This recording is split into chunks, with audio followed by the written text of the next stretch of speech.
Oh, it's gonna just be like a whole rat with its insides and everything. Stop! Please, just stop talking! KFC may be famous for its secret blend of herbs and spices, but its recipe for controversy is no secret at all. From scandalous labour practices to environmental mishaps, the corporation behind the bucket has a history peppered with not-so-savoury stories. And it's not just about the chicken. They've thrown some truly weird shit in the fryer. In today's deep dive, we're not just crunching on fried delicacies, we're crunching on hard facts. Get ready to uncover the worst things KFC has ever done. Don't you ruin this for me. You see, there's a special place in my admittedly cholesterol-encrusted heart for KFC. Me too. Dave wrote this. I'm reading it. And I also... Even now, I just had my lunch. And I'm like, I'd eat some KFC right now. I so would. I'm trying to be a bit healthier. Although, like, I don't have a cholesterol problem. My cholesterol is fucking mega low. Because I'm on drugs that keep my cholesterol low. Cocaína. No. Flour. I haven't told this story. I went to my doctor a couple of years ago. And he was like, yeah, everything looks good, but your cholesterol's a bit high. Just try cutting down cholesterol. Like, less eggs and fried food and like that. So I did. And I went back a couple of months later and he's like, no, it's exactly the same, but it's really bad. So we're going to put you on drugs. And I went back like a month later after taking the drugs. And they're like, hasn't made a difference. We'll put you on stronger drugs. Go back a month later. That hasn't made a difference. We're going to put you on strong combination of drugs. And I'm like, okay. And they're like, it finally worked. Your cholesterol is now low. And I'm like, yes. Does that mean I can continue eating really bad food? And they're like, no, try to keep it under control. So I do, because I don't want to die. It's not because of my diet. It's like in the family, but high cholesterol. So then they just finally were like, you're a bit older now. We got to do something about that. So that's good. And they gave me these vein scans. They do this thing where they scan your veins to see how fucked up they are. And they're like, wow, for someone with high cholesterol, your veins are looking remarkably good. And they were like, even for someone without high cholesterol, you got clear veins. And I'm like, so do we need to be on the drugs? Can I just eat more KFC? And they're like, yeah, you need to be on the drugs. I'm like, okay. For the rest of my life now, I take a pill every day. I've been completely addicted to their salty, crispy goodness ever since a college friend of mine got a part-time job there and subsequently arrived at every party festooned with buckets of food that it accidentally prepared 10 minutes before closing. Yes! Unfortunately, in much the same way that the McDonald's Corporation is guilty of some terrible things, details of which you can find in previous video, which must have done reasonably well in order for this title to be viable. It certainly did. And we've got one about to be released on Subway's done, so I'm sure that'll do well as well, because I don't know why it does, but you guys love it. Thank you.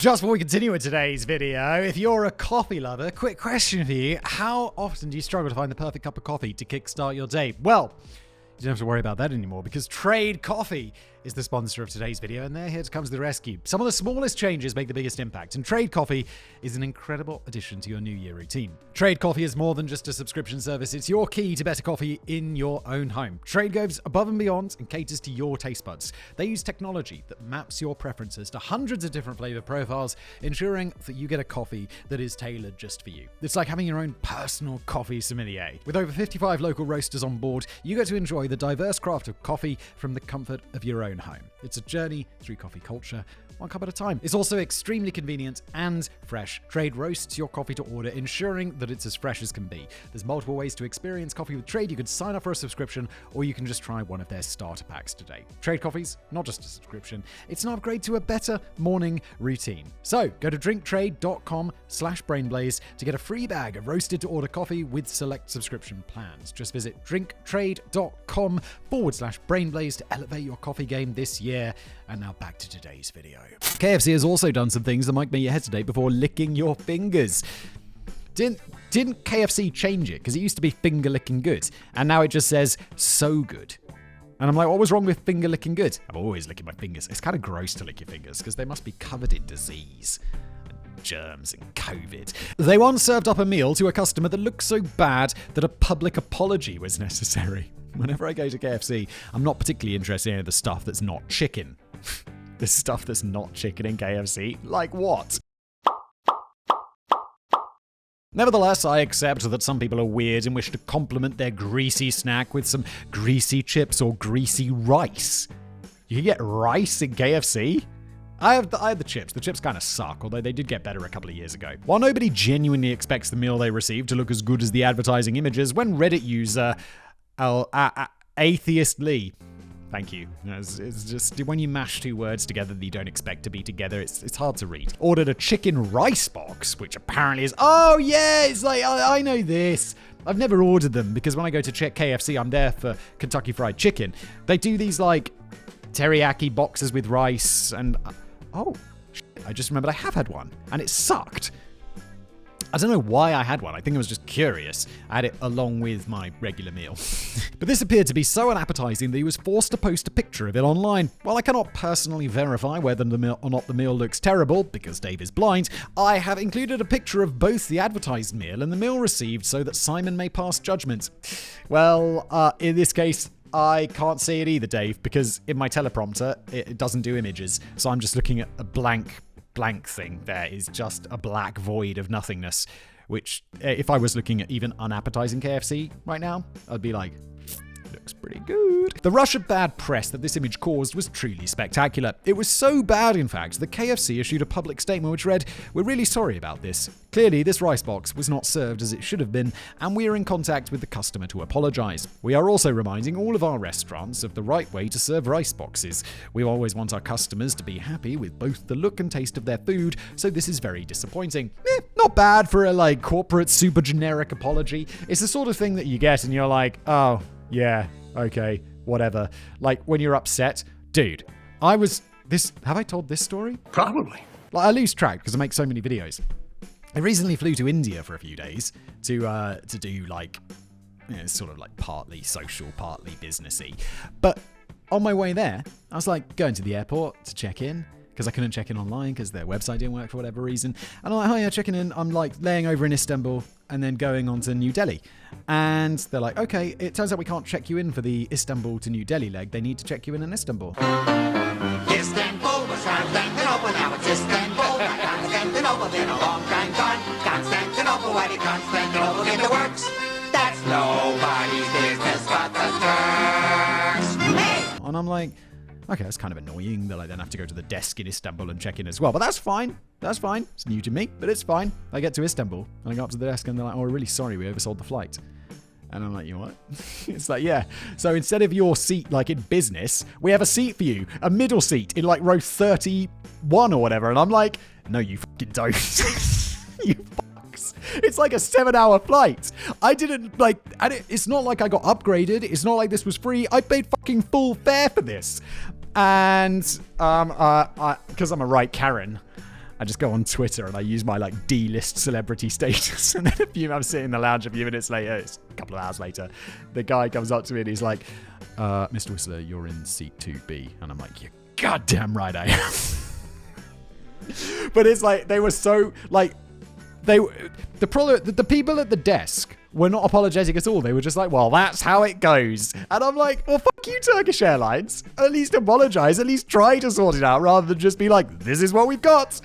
But the people, the generic email from corporate or whatever was like, we're really sorry for the inconvenience, blah, blah, blah. And it's just like an automated thing that you just don't give a shit about. Why am I telling this story?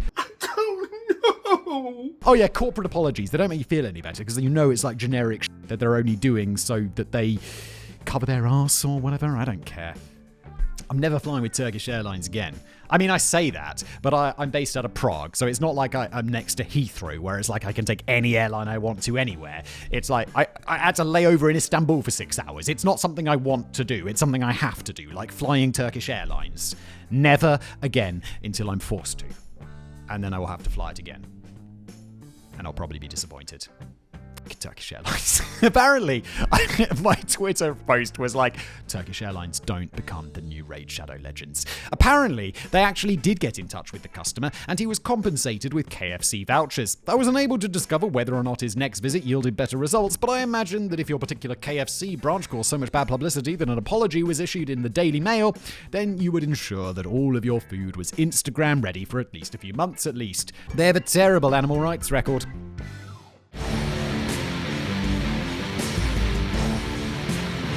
When it comes to eating meat, I am the first to admit that I am a massive hypocrite. Although, if it were possible to do so and survive, I would probably eat nothing but meat, maybe with the occasional vegetarian option of some chips. If I actually had to kill and prepare the animals, I think I would probably discover a newfound love of tofu. You wouldn't eat meat if you had to kill it yourself.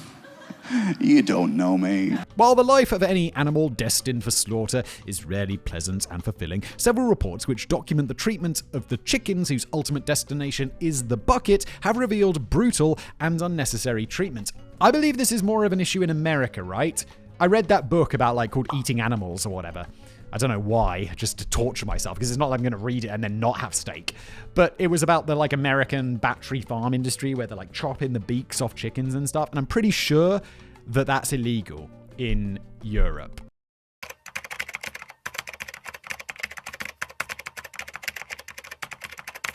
But on the horizon, surrounding the shoppers, came the deafening roar of chickens in choppers. So I feel slightly better about it. Not much better, but slightly better. According to an article published in the New York Times in 2004, a video taken by an undercover researcher for the People for the Ethical Treatment of Animals shows poultry workers stamping on chickens, kicking them around like footballs, and slamming them into walls. Are you having a laugh? That's fucking horrible. I'm no animal rights maniac, but obviously we shouldn't be fucking torturing animals. I feel like this is the simple lines to draw. I don't eat crab and I don't eat lobster because they put them in although nowadays a restaurant. I went to visit my uncle and he's married to a Chinese woman. And I went to visit and they were like, oh, we're having crab for dinner. And I'm like, okay. And they put the live, his wife puts the live crabs in the boiling water. And they're trying to get out. And I'm like, yeah, I'm not eating that. In the pot, in the pot. Moo. I'm just not. I don't do that. I don't do that. That's fucked up. Don't torture animals. Let's just eat the animals. We don't have to torture them first. What the fuck? According to the article, the video was taken surreptitiously, which in this case seems to be synonymous with illegally, by a PETA representative who worked there for nearly a year. Why is that illegal? Are you not allowed to film videos? That doesn't say it might be against the rules, but is that illegal?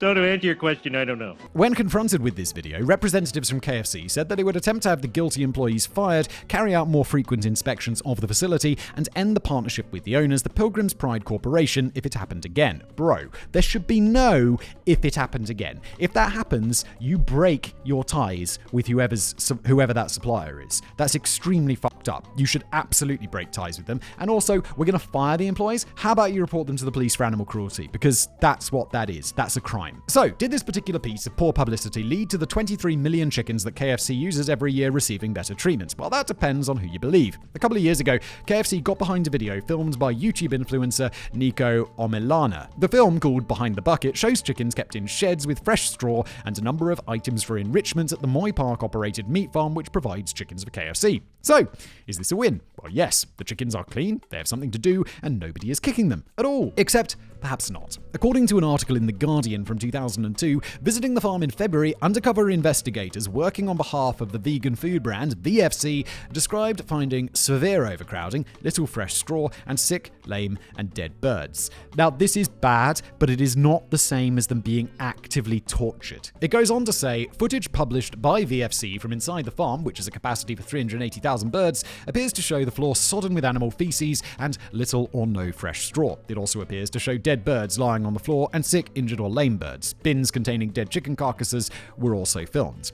Again, terrible, bad, or bad, not terrible, bad, but also it's different to the animals being actively tortured. Of course, this footage was released before KFC started providing vegan options, so it is just possible that this vegan organization that released the footage could maybe have an ulterior motive, allegedly. A slightly less controversial source, Paul Roger, a vet and founding member of the Animal Welfare, Science, Ethics and Law Veterinary Association, said birds in VFC's footage were exhibiting behavioral signs of stress, such as feather pecking and topical skin infection. So it seems that KFC may still have some way to go when it comes to the proper treatment of animals. Or as Matthew Glover's VFC co-founder put it, this is the most disingenuous marketing campaign we have seen for a long time. This portrayal of chicken farming is utterly misleading and seeks to reassure the public that all is well when nothing could be further from the truth. Personally, I can't help but wonder every time I get a chicken leg in my KFC bucket and the bone in that leg is broken, whether it happens before or after the slaughter. Oh, dude, it must be after, right? Please say it's after. Oh, unfortunately, it never troubles me enough to make me stop going there. Oh, I don't like it. Stop ruining it. Why do you have to ruin things? They treat their staff about as well as they treat their chickens. Like any fast food chain, KFC is frequently criticized for poor wages, long shifts, horrible working conditions, bullying management, and just generally being a pretty difficult place to work. One United States resident's successful lawsuit shows that they really do go above and beyond when it comes to not being accommodating. Autumn Lampkins, a mother from Delaware, had a problem. Well, actually, she had several problems. While in the civilized world, if you have a baby, then you are entitled to up to 39 weeks of paid maternity leave. Yeah, but you say the United States does things differently. Do I think there should be maternity leave? Yes. But the United States has decided no. Ain't nobody got time for that. In the United States, which I believe includes Delaware, you're not legally entitled to any paid maternity leave at all. So it was that 6 weeks after giving birth, Lampkins was working 10-hour shifts at her local KFC restaurant. The thing is, in spite of what certain baby formula producing companies might have you believe, breast milk, actually designed to nourish a human child, is quite important, especially in the first few months of life. Before I get attacked in the comment section, maybe I should clear a couple of things up. I'm perfectly aware that not all mothers choose to breastfeed, and if they do, they are not all able to do so with 100% success. I'm not a mother, nor do I have breasts, apart from the ones that are starting to form from eating too much McDonald's and KFC, and I'm not judging anybody who chooses not to breastfeed. Now, that out of the way, let's get back to KFC. Lampkins, it transpired, was very keen on breastfeeding a new child. Sadly, due to the fact that the child and her breasts were separated during her 10-hour shifts, she had to resort to expressing her breast milk to later give to her child. Apparently, this was not cool with KFC. Originally spreading out her allotted break time throughout the day to express, she was quickly told that this was not acceptable. KFC, chill the fuck out. What the fuck? After she continued to do it anyway, she was demoted and threatened with dismissal. I think it's quite important to point out that as far as I was able to ascertain, she was not actually taking any more break time than her fellow employees, just spreading that time out slightly differently throughout her shift. Fortunately for Lampkins, you can't throw a stripped chicken bone in America without hitting at least one desperate lawyer who's there to sue a big corporation, and a lawsuit was quickly filed. The suit claims this willful, intentional, and unlawful gender-based harassment and discrimination violate the laws and regulations of both the United States and the state of Delaware. I get the feeling that they're going to lose. I want them to win, but I get the feeling they're going to lose because this is America, baby. Freedom! For corporations to shit on employees. I have absolutely no idea whether or not this is true, but the jury seemed to think it was. That's cool, and Lampkins was awarded $1.5 million. Good lord. I don't understand the American legal system. Like, for what? It was bad. It was bad. So assume they fired her, takes her another year to get a job. Bad case scenario. What does she make in a year? Give her that. 1.5 million? KFC did try to appeal this ruling, but appears that the judge told them to clock off. No.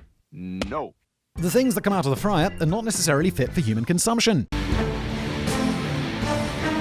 Some of the stories floating around on the internet about things that have been given a delicious crispy coating are truly disgusting. One story tells of a man who, upon receiving his bucket of delicious chicken, discovered something inside that did not look like chicken at all. It looked much more like a small rat, complete with a tail. Oh, dude. Naturally, a picture of this... I feel sick. Oh, that's rough. And it's gonna have like all of this... it's gonna just be like a whole rat with its insides and everything. Stop! Please, just stop talking! Stop thinking about this, Simon. I actually feel sick from that. That's horrible. Get them while they're off, they're lovely. Naturally, a picture of this questionable piece of chicken was quickly uploaded to the internet and hysteria ensued. Fortunately for KFC, and unfortunately for the customer's bank balance, the unknown entity was sent up to independent labs for testing, and the results came back. It turned out to be chicken. Weird-ass chicken, but thank God. While the company appears to have avoided deep-frying actual vermin, there are a few times where things have been deep-fried that have been given to customers which certainly should not have been. Imagine, if you will, you have treated your child, or in this case, stepchild, to a KFC meal. When you tuck into your delicious treat, you realize that your child doesn't appear to be enjoying theirs as much as you had expected. I gotta sing the Doom song now! Doom, doom, doom, doom, doom, doom, doom, doom, doom! Curiously, you ask him if there's something wrong, and he shows you that under the crispy coating, there's no chicken at all, but a large quantity of tissue paper. Ugh, it's not as bad as rap, but it's pretty bad. The only time I've ever had something weird from one of these places, I bought like a burger from McDonald's. Or actually, I bought like not a Happy Meal, like a combo meal, or whatever it's called, like a number 2. I got a Big Mac, fries, Coke. And when you were a student, if you gave them your, I want to call it an ISIS card, but I'm pretty sure it's not an ISIS card. It's like a International Students Internalist Society or something. Maybe it is ISIS, some shit like that. If you gave them your ISIS card, they'd either give you a free McFlurry or a free cheeseburger. And I got my free cheeseburger, because 2 burgers is better than 1. And then I chomp into it. And there's like just the top of like a ketchup box. You know, you get those plastic boxes with the foil tear off. There's just this foil tear off inside the burger. And I'm like, that's disgusting. And then I went back. Not to complain, just to get more food. That is almost exactly what happened to 7-year-old Oliver Hallam from Newcastle, England. He bit into a piece of chicken only to find out that it was in fact deep-fried blue tissue paper that the staff used for cleaning. The company would later issue an apology to the child and his stepmother that they assumed the tissue paper had fallen into the breading lug and gone unnoticed by the chef. Fair enough, it's a mistake.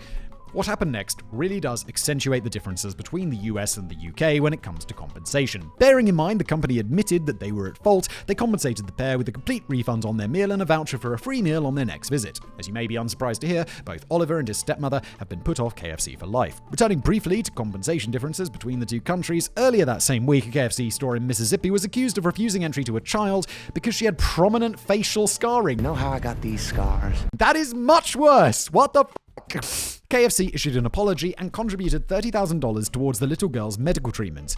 Great response from KFC corporate. What the fuck was that KFC franchisee or store or whatever they're called doing? That's crazy. You might think this is reasonable. In fact, you might think it was perhaps an inadequate recompense, and I'd be inclined to agree with that latter thought. That is until it came out that the family of the little girl had invented the entire story. It's always unbelievable. KFC was so keen to avoid a lawsuit that they settled before even looking into the matter. I wonder how much compensation little Oliver would have received for biting into that chunk of dirty tissue if he lived in America, especially if you consider that the tissue he took a bite out of could have been used for cleaning worktop surfaces, to cleaning the floor, or even cleaning the nose of an employee. In 2018, 2/3 of KFC restaurants in the UK shut down for a week because they were out of chicken. That's it. I'm getting out of here. Oh my god, I vaguely remember this. I remember this. Attention. If you were the boy was diagnosed with mesothelioma, you may be entitled to financial compensation. Fortunately, I didn't live in the UK at that point, so I didn't have to suffer this calamity. Now, this one might seem like one of those first world problems that people talk about all the time, but it really did highlight a huge logistical issue with KFC's distribution system. Apparently, almost all the chicken served in the UK comes from a single warehouse. Good lord! According to Richard Wilding, a professor of supply chain management at Cranfield School of Management, quote, "You have something called the golden rectangle that is between Milton Keynes, Rugby, Daventry and Northampton.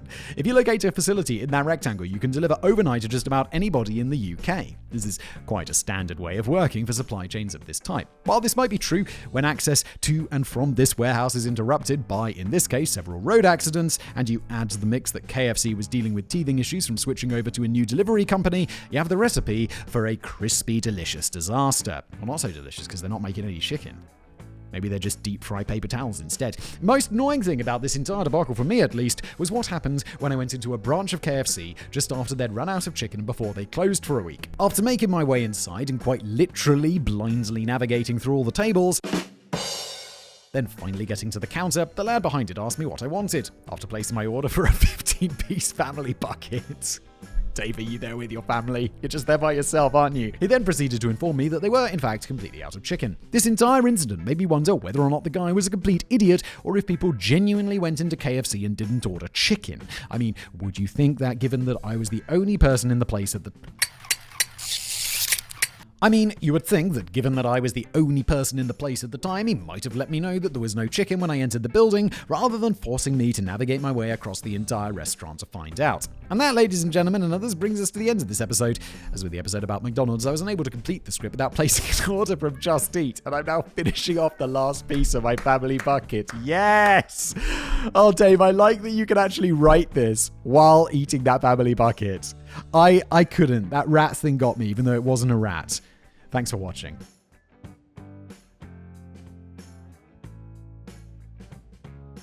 Is just a black void of nothingness.